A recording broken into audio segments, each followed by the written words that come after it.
ទេវតាប្រទានពរមានប្រាក់ពេញផ្ទះ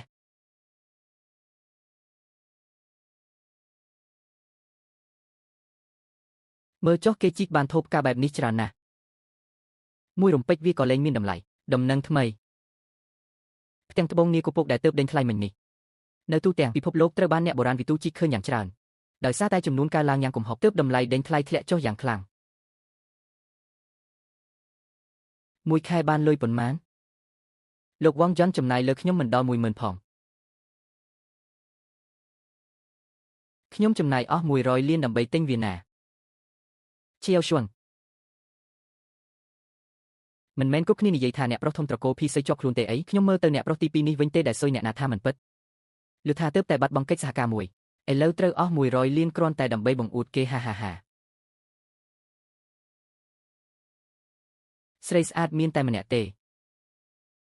មើលល្បិចដែលអញធ្វើនៅពីក្រោយខ្នងទៅតើត្រូវទេចេញឲ្យឆ្ងាយពីខ្ញុំអូហេស៊ីវ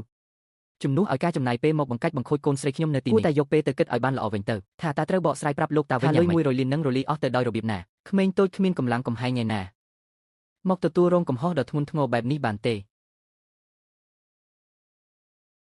ពួកឯងគ្មានសមត្ថភាពទេពួកឯងមកតាមយើងមកចាំមើលទៅកូនសម្លាញ់យើងក៏ត្រឡប់ទៅផ្ទះវិញដែរទៅ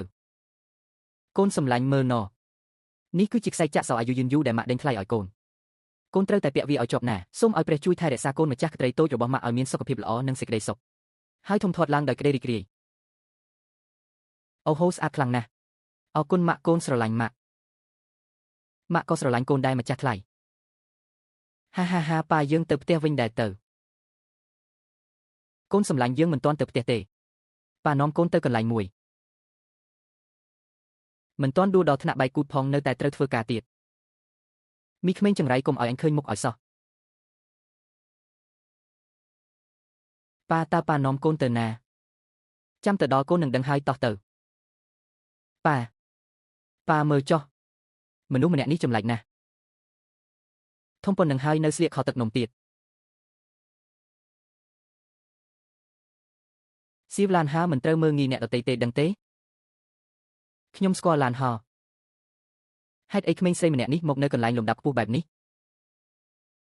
មើលទៅដូចជាបានអ្នកមានជាបង្អែកហើយតើ